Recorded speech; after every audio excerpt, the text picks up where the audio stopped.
I'm Janet Chandler with the Cullman Tribune, and I'm glad to be here reading you a bedtime story tonight. I'm going to be reading from fairy tales, and tonight I'm going to read The Little Mermaid. Deep in the ocean, a sea king lived in a castle made of coral. The sea king had 6 daughters. The youngest was the loveliest of all.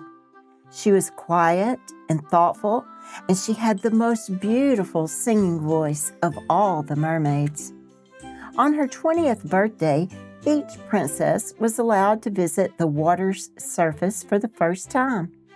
Year after year, the Little Mermaid watched her older sisters take their turns. She couldn't wait for her birthday to come. When the day finally arrived, she waved goodbye and rose swiftly to the surface. As her head rose above the top of the water, the Little Mermaid saw a large ship decorated with lights. A fancy celebration was underway. The Little Mermaid swam closer and saw a handsome young prince. She watched him for a long time and realized it was his birthday too. Just then, the wind began to blow and the sky grew dark. Pounding waves battered the princess' ship, and she could hear it creak and groan. Then, without warning, the prince fell into the sea. The mermaid followed him and used all of her strength to pull the prince safely to shore.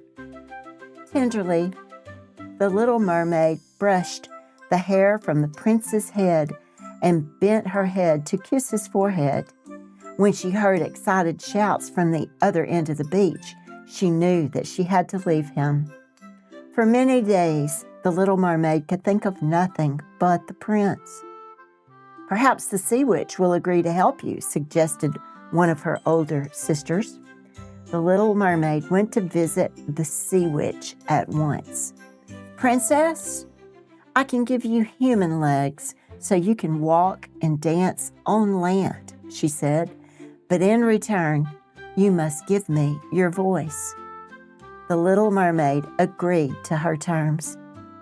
The witch prepared the magic potion, then captured the Little Mermaid's voice so the girl could neither speak nor sing. The Little Mermaid swam to the surface and drank the potion without hesitation. She felt quite strange, and her tail began to ache. Then, before her eyes, her tail transformed into 2 human legs. The prince was on his morning walk when he discovered the beautiful, silent girl on the beach. Not knowing how else to help her, he brought her with him to the palace. The girl used her graceful movements and expressive eyes to speak to those around her. She danced and glided on her new legs. Everyone in the palace was enchanted by the Little Mermaid, especially the prince. He felt as if he had met her before. Everywhere the prince went, the Little Mermaid was by his side. They rode together on horseback through the sweet, scented woods.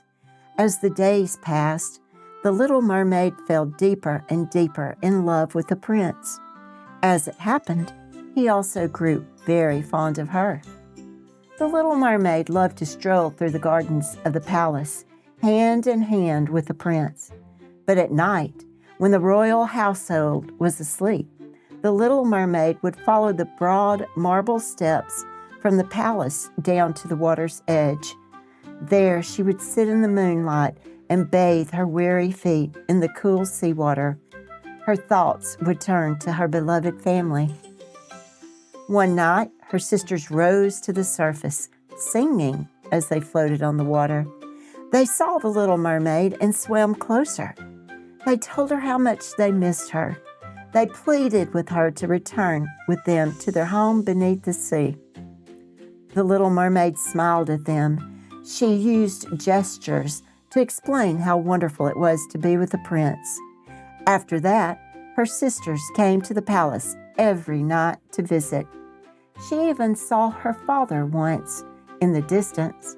He had not been to the surface in many years, and did not venture so near the land as her sisters. Then one afternoon, the Little Mermaid learned that the king and queen wanted the prince to marry a princess of a nearby kingdom. The Little Mermaid felt a sudden chill. Would the prince really choose to marry another? At the thought, her expressive eyes became brilliant with tears, yet she still smiled at the prince. The prince reached for the Little Mermaid's hand. When she turned to him, she saw a look of love. Could her dream be coming true? "Mother and father," said the prince, "my true love is here. I desire no other." The prince sank to one knee and looked into the Little Mermaid's eye. "Will you marry me?" he asked her. Unexpectedly, the Little Mermaid's voice returned to her. Their love had broken the sea witch's spell. "Yes!" she exclaimed. Soon after, the prince and the Little Mermaid were wed in a magnificent ceremony. As they sailed away, the newlyweds waved farewell. The new couple sailed around the world, and naturally, everyone lived happily ever after. The end. Good night and sweet dreams.